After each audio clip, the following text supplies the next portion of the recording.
নমস্কার দর্শক বন্ধুরা, আপনাদের সকলকে স্বাগত জানাই ভাগ্য দর্পণে অর্পিতাজি চ্যানেলে। আমি আপনাদের অর্পিতা। বিয়ে আমাদের সনাতন ধর্মে শুধু দুটি মানুষের সামাজিক মিলন নয়, এটি হলো আত্মার 7 জন্মের বন্ধন। কিন্তু আপনি কি কখনো ভেবে দেখেছেন কেন এক বিশাল পৃথিবীর কোটি কোটি মানুষের ভিড় থেকে একটি নির্দিষ্ট মানুষই আপনার স্বামী হয়ে আপনার সিঁথিতে সিঁদুর পরিয়ে দেয়? কেন কেউ এমন একজন স্বামী পান যে তাকে রানীর মতো আগলে রাখে, সম্মান দেয়, আর কেন কোনো বোনকে সারা জীবন স্বামীর লাঞ্ছনা, অত্যাচার আর নীরব অবহেলা সহ্য করে বালিশ ভিজিয়ে কাঁদতে হয়? সে তো এই জন্মে কারো কোনো ক্ষতি করেনি, তবে কেন ভগবান তার কপালে এমন একজন মানুষ লিখে দিলেন? অনেকে একে শুধুই ভাগ্যের ফেরে হওয়া ঘটনা বা কপাল বলে মনে করেন, কিন্তু জ্যোতিষশাস্ত্র এবং আমাদের বেদ পুরাণ বলে এর পেছনে লুকিয়ে আছে আপনার পূর্বজন্মের এক গভীর এবং অকাট্য কার্মিক কানেকশন, পাস্ট লাইফ কানেকশন। আজ আমরা খুব সহজ ভাষায় বাস্তব জীবনের কিছু উদাহরণ এবং শাস্ত্রের পাতা উল্টে বুঝবো স্বামী রূপে জীবনে আসলে কে আসে। ভিডিওটি শেষ পর্যন্ত মনোযোগ দিয়ে দেখুন, কারণ আজকের এই মেগা পর্বটি আপনার জীবনের সব থেকে বড় আধ্যাত্মিক সত্যের মুখোমুখি দাঁড় করাতে চলেছে। প্রথমে আসে ঋণানুবন্ধন, অর্থাৎ ঋণানুবন্ধন থেকেই স্বামী স্ত্রীর কানেকশন আসে। স্বামী রূপে আসা পূর্বজন্মের পাওনাদার সনাতন ধর্মে ও গরুর পুরাণে স্পষ্ট বলা হয়েছে, ঋণানুবন্ধন রূপেণ পশুপত্নী সুতালয়, অর্থাৎ এই মর্তলোকে আমাদের গরু বাছুর, পশু, পত্নী, স্ত্রী বা স্বামী, সুতো, সন্তান এবং আলয়, বাড়ি, এরা প্রত্যেকেই পূর্বজন্মের কোনো না কোনো বড় ঋণ মেটাতে আমাদের জীবনে আসে। স্বামী মূলত 4টি কার্মিক কানেকশনে কোনো নারীর জীবনে আসে। এক, ঋণদাস স্বামী। ঋণদাস স্বামী যাকে বলে, ডেপ্টর হাজব্যান্ড। পূর্বজন্মে আপনি হয়তো কোনো পুরুষের টাকা ধার নিয়েছিলেন বা কারো সম্পত্তি আত্মসাৎ করেছিলেন, কিন্তু তা শোধ করেননি। এই জন্মে সেই মানুষটাই আপনার স্বামী হয়ে জন্মাবে এবং আপনার উপার্জনের সমস্ত টাকা নিজের ব্যবসায় বা রোগে ব্যারামে জলের মতো ওড়াবে। আপনি খাটবেন আর সে বসে বসে আপনার টাকা ধ্বংস করবে। 2 হচ্ছে শত্রু স্বামী বা এনিমি হাজব্যান্ড। পূর্বজন্মে যার আপনি চরম ক্ষতি করেছিলেন, তাকে মানসিকভাবে লাঞ্ছিত করেছিলেন, সে এই জন্মে স্বামী হয়ে এসে সারা জীবন আপনাকে মানসিক ও শারীরিক কষ্ট দেবে, অত্যাচার করবে এবং আপনার জীবনকে নরক বানিয়ে তুলবে। 3 নম্বর আসি উদাসীন স্বামী, ইনডিফারেন্ট হাজব্যান্ড। এক ছাদের নিচে থাকবে কিন্তু আপনার প্রতি কোনো দায়িত্ব বা ভালোবাসা থাকবে না। এটি পূর্বজন্মের কারোর আবেগকে চরম অবহেলা করার প্রতিদান। 4, সেবক স্বামী। পূর্বজন্মে আপনি যার খুব উপকার করেছিলেন, কোনো নিঃস্বার্থ সেবা করেছিলেন, সে এই জন্মে স্বামী হয়ে এসে আপনাকে রানীর মতো রাখবে, আপনার সুখের জন্য নিজের জীবন বাজি রাখতে পারে। এবার আসি পূর্বজন্মের কর্মফল কিভাবে দাম্পত্যের মাধ্যমে ফিরে আসে। প্রকৃতির নিয়মে কোনো নারী কেমন স্বামী পাবেন বা দাম্পত্য জীবনে কতটা সুখ পাবেন তা সম্পূর্ণ নির্ভর করে তার পেন্ডিং কর্মা এবং প্রারব্ধের উপর। এবং এর 7টি প্রধান কারণ আমি আলোচনা করব। প্রথম হচ্ছে পূর্বজন্মের অবহেলা ও ঋণের সুদ, কার্মিক ডেপথ অফ নেগলেক্ট। আপনি হয়তো আপনার স্বামীকে মন থেকে খুব ভালোবাসেন, তার জন্য সব করেন, কিন্তু স্বামী আপনার প্রতি সম্পূর্ণ উদাসীন। সে ঘরের বাইরে বন্ধুদের সাথে বা মোবাইলে হাসি মুখে, কিন্তু ঘরে এলেই চুপচাপ। এর সাথে কার্মিক কানেকশন জড়িয়ে আছে। পূর্বজন্মে এই মানুষটাই আপনাকে খুব ভালোবাসতো, কিন্তু আপনি নিজের রূপ, অহংকার বা কেরিয়ারের চক্করে তার আবেগকে পাত্তাই দেননি। এই জন্মে রোল রিভার্সাল হয়েছে। অতীতে আপনি তাকে যে অবহেলা দিয়েছিলেন, আজ প্রকৃতি আপনাকে সেটাই সুদে আসলে ফিরিয়ে দিচ্ছে। পূর্বজন্মে কোনো নারীর জরায়ু বা মন ভাঙার অভিশাপ। অনেক সময় দেখা যায় স্বামী বা ভালো হওয়া সত্ত্বেও বিয়ের কয়েক বছর পর হঠাৎ কোনো পরকীয়ায় জড়িয়ে পড়ে বা স্ত্রীকে কোনো কারণ ছাড়াই ডিভোর্স দিতে চায়। পূর্বজন্মে আপনি যদি কোনো পুরুষ হয়ে কোনো সরল মেয়ের মন ভেঙে থাকেন বা বিয়ের প্রতিশ্রুতি দিয়ে তাকে মাঝ রাস্তায় ধোঁকা দিয়ে থাকেন, তবে সেই মেয়ের বুক ফাটা দীর্ঘশ্বাস এই জন্মে প্রারব্ধ হয়ে ফিরে আসে। এই জন্মে আপনি নারী হয়ে আসার পর আপনার স্বামী আপনার সাথে ঠিক সেই একই বিশ্বাসঘাতকতা করে। পূর্বজন্মে ক্ষমতার অহংকারে অধীনস্থ ও লাঞ্ছিত করা।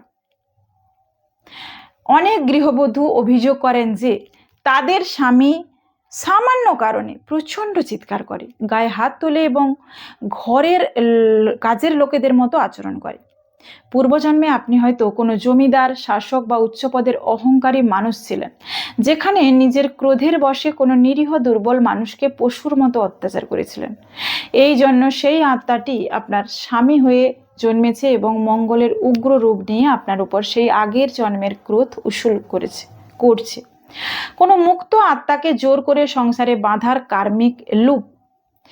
স্বামী ঘরে আছেন, সংসার করছেন, কিন্তু তার মন যেন এখানে নেই। সে সব সময় একা থাকতে চায়, আধ্যাত্মিক বই পড়ে এবং সংসারের কোনো মায়ায় জড়াতে সে চায় না। আপনি হয়তো কোনো মুক্ত বা সাধক আত্মাকে নিজের তীব্র মোহের বশে বা ব্ল্যাকমেল করে জোর করে সম্পর্কে বেঁধেছিলেন। তার আধ্যাত্মিক পথে বাধা হয়েছিলেন। এই জন্মে সে আপনার স্বামী হয়ে এসেছে ঠিকই, কিন্তু তার আত্মাকে আপনার থেকে বহু দূরে বৈরাগ্যের জগতে বাস করে। কুলদেবী বা পরিবারের কোনো উপেক্ষিত নারীর অভিশাপ লাগতে পারে। পরিবারে সব আছে, টাকা, সোনা দানা, ভালো বাড়ি, কিন্তু তা সত্ত্বেও স্বামী স্ত্রীর মধ্যে কোনো কারণ ছাড়াই 24 ঘন্টা খিটখিটে ভাব ও অশান্তি লেগে থাকে। কার্মিক কানেকশন কি? আপনার বা আপনার স্বামীর বংশে অতীতে কোনো বিধবা বা অসহায় নারীকে একলা ঘরে বন্দি করে অবহেলা করা হয়ে থাকে, তবে সেই পুত্রীদোষ বা স্ত্রী অভিশাপ বংশের পরবর্তী নারীদের উপর প্রভাব ফেলে। এই দোষের কারণে কোনো নারী সেই সংসারে সম্পূর্ণ দাম্পত্য সুখ পায় না। পূর্বজন্মের বৈবাহিক দায়িত্ব ও ধর্ম পালন না করা। স্বামী প্রচণ্ড অলস, কোনো কাজ করে না, স্ত্রী একা খেটে টিউশন করে বা চাকরি করে সংসার চালাচ্ছেন, অথচ স্বামী ঘরে বসে শুধু হুকুম করছেন। পূর্বজন্মে আপনি হয়তো পুরুষ বা নারী হয়ে নিজের বৈবাহিক দায়িত্ব একেবারে পালন করেননি। নিজের জীবন সঙ্গীকে একা ফেলে উচ্ছৃঙ্খল জীবন কাটিয়েছিলেন।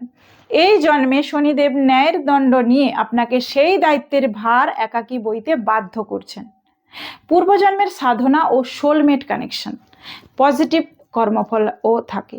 কিছু কিছু দাম্পত্যকে দেখা যায় তারা একে অপরকে দেবীর মতো সম্মান করেন।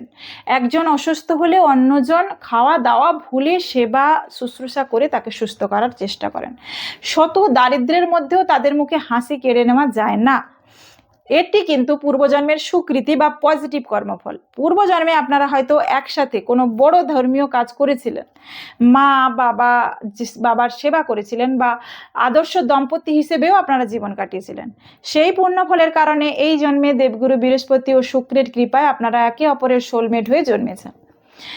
দাম্পত্যের কার্মিক ক্ষোভ দূর করার মহাশক্তিশালী বৈদিক উপায়, দ্য আলটিমেট রেমেডিস। স্বামী যেমনই হোক না কেন, এই জন্মের কার্মিক খাতা যাতে শান্তিতে বন্ধ হয় এবং দাম্পত্যে মধুরতা ফেরে, তার জন্য এই মহাশক্তিশালী বৈদিক টোটকাগুলি অবশ্যই পালন করুন। মা দুর্গা ও শিবের উপাসনা সবচেয়ে প্রধান। প্রতি সোমবার ও শুক্রবার শিবলিঙ্গে সামান্য কাঁচা দুধ, গঙ্গা জল অর্পণ করুন এবং মা দুর্গার চরণে সিঁদুর ছোঁয়ান। শিব ও পার্বতী হলেন অর্ধনারীশ্বর, নিঃস্বার্থ দাম্পত্যের প্রতীক। এই উপাসনা স্বামীর ভেতরের উগ্রতাকে শান্ত করে। বেডরুমের বাস্তু ও মধুর টোটকা দিই। কিছু ছোট কাঁচের শিশিতে কিছুটা খাঁটি মধু নিন এবং স্বামী স্ত্রীর একটি যৌথ হাসি মুখের ছবি হলেও হবে, বা দুজনের নাম একটি লাল কালির কলম দিয়ে সাদা কাগজে লিখে মধু শিশির ভেতরে ডুবিয়ে দিন। এই শিশিটি আপনার বেডরুমের উত্তর পশ্চিম অর্থাৎ নর্থ ওয়েস্ট কোণে কোনো গোপন জায়গায় রেখে দিন। মধুর শুক্রের শক্তিকে আকর্ষণ করে, স্বামী স্ত্রীর ভেতরের সমস্ত নীরবতা দূর করে সম্পর্কে মধুরতা ফিরিয়ে আনে। ক্ষমা করতে শেখা, পেন্ডিং কর্মা ক্লিয়ার করা। স্বামী যদি কড়া কথা বলে বা অবহেলা করে, মনের মধ্যে প্রতিশোধের আগুন পুষে রাখবেন না, কারণ আপনি যত রাগ পুষে রাখবেন আপনার পেন্ডিং কর্মা তত বাড়বে এবং পরের জন্মেও এই একই কষ্ট ভোগ করতে হবে। মনে মনে বলুন, আমি আমার পূর্বজন্মের সমস্ত ঋণ চুকিয়ে তোমাকে ক্ষমা করলাম। প্রতি শনিবার বা মঙ্গলবারে পাখিদের 7 রকমের শস্য অর্থাৎ সপ্তধান্য খাওয়ান, এতে রাহু কেতুর নেতিবাচক মোহ কেটে যাবে।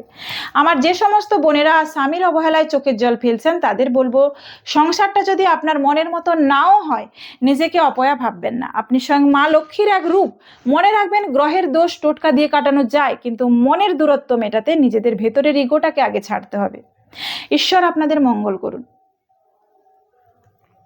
প্রিয় দর্শক বন্ধুরা, স্বামী রূপে আপনার জীবনে যেই আসুক, আসুক না কেন, সে ভালো হোক বা খারাপ, মনে রাখবেন সে আপনার পূর্বজন্মেরই কোনো অমীমাংসিত হিসাব মেটাতে এসেছে। তাই পরিস্থিতি অনুযায়ী যতই কঠিন হোক না কেন, নিজের মা বোনেদের বলবো ভেঙে পড়বেন না। নিজের আত্মসম্মান বজায় রাখুন, ঈশ্বরের উপর ভরসা রাখুন, এই ছোট ছোট বৈদিক নিয়মগুলো মেনে চলুন। আজকের এই চোখ খুলে দেওয়া আধ্যাত্মিক আলোচনা আপনাদের কেমন লাগলো? আপনার স্বামীর স্বভাবের সাথে এই কার্মিক লক্ষণগুলো মিলল কিনা তার নিচে কমেন্ট করে আমাকে অবশ্যই জানাবেন। আমি আপনাদের অর্পিতা সব সময় আপনাদের পাশে আছি, আপনাদের সাথে আছি, এবং আপনাদের একটি কমেন্ট আমাকে অনেকটা অনুপ্রেরণা দেয়। ভিডিওটি ভালো লাগলে লাইক করবেন এবং সমস্ত বোনেদের মনের জোর বাড়াতে এই পর্বটি প্রচুর শেয়ার করবেন।